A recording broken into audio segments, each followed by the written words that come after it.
പ്രേക്ഷകർക്ക് cricket YouTube ചാനലിലേക്ക് സ്വാഗതം.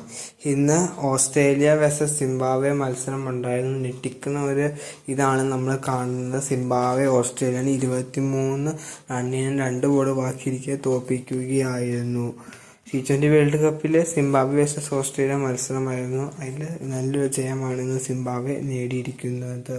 ടോസ് കിട്ടിയ ഓസ്ട്രേലിയ ബോളിംഗ് എടുക്കുകയായിരുന്നു. കളിയിലെ വിവരങ്ങളിലേക്ക് നോക്കുകയാണെങ്കിൽ കൊളംബോയിൽ വെച്ച് നടന്ന കളിയിനകത്ത് ഫസ്റ്റ് ബോളിംഗ് എടുത്ത ഓസ്ട്രേലിയ ബാറ്റിങ്ങിന് ഇറങ്ങിയ സിംബാബ്വെ അവർ 169-2 എന്ന ഇതാണ് 64 എടുത്ത ജേക്കബ് ബെനറ്റാണ് ഏറ്റവും കൂടുതൽ എടുത്തിരിക്കുന്നത്.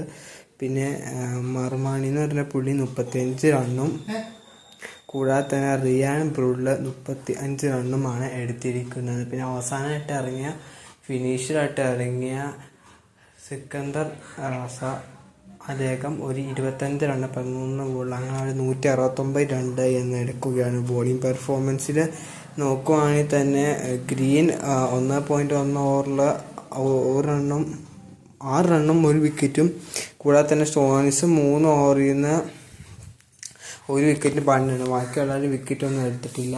റണ്ണോട്ടം വിട്ടുകൊടുക്കുകയായിരുന്നു. ഇപ്പം ബാറ്റിങ്ങിന് ഇറങ്ങിയ ഓസ്ട്രേലിയക്ക് തന്നെ നമ്മൾ ആദ്യം കാണുന്ന തുടക്കം തന്നെ അവർക്ക് ഒരു കളിക്കുന്നതാണ്. അവർക്ക് ആദ്യം തന്നെ വിക്കറ്റ് നഷ്ടപ്പെടുകയായിരുന്നു. 24-4 എന്ന സിറ്റുവേഷനിലായിരുന്നു. ഏറ്റവും കൂടുതൽ എടുത്ത മാത്യു റൺസോയാണ് അവരുടെ ടോപ്പ് സ്കോറർ 65 റണ്ണ്. പിന്നെ മാക്സ്വെൽ 31 റണ്ണ് 32 ബോളിൽ നിന്ന്. അങ്ങനെയാണ് പിന്നെ ആരും അടിച്ചടിച്ചിട്ടൊന്നുമില്ല. ബോളിങ്ങിലേക്ക് നോക്കുവാണെങ്കിൽ മുസറമ്പാനി 4 വിക്കറ്റ് 12 റണ്ണ് കൂടാതെ തന്നെ ഇവാൻസ് 3 വിക്കറ്റ് 23 റണ്ണ് തുടങ്ങിയവർ അത്യാവശ്യം നല്ല ഏറായിരുന്നു. എല്ലാം കൂടി ഓസ്ട്രേലിയനെ ഇപ്പോൾ തോൽപ്പിച്ചിരിക്കുകയാണ് സിംബാബ്വെ ഇപ്പോൾ T20 വേൾഡ് കപ്പ് മത്സരത്തിൽ. അപ്പോൾ കൂടുതൽ വിവരങ്ങളും T20 വേൾഡ് കപ്പ് വാർത്തകളും അറിയാനായിട്ട് ഈ ചാനൽ സബ്സ്ക്രൈബ് ചെയ്യുക. അടുത്തിട്ട് പിന്നെ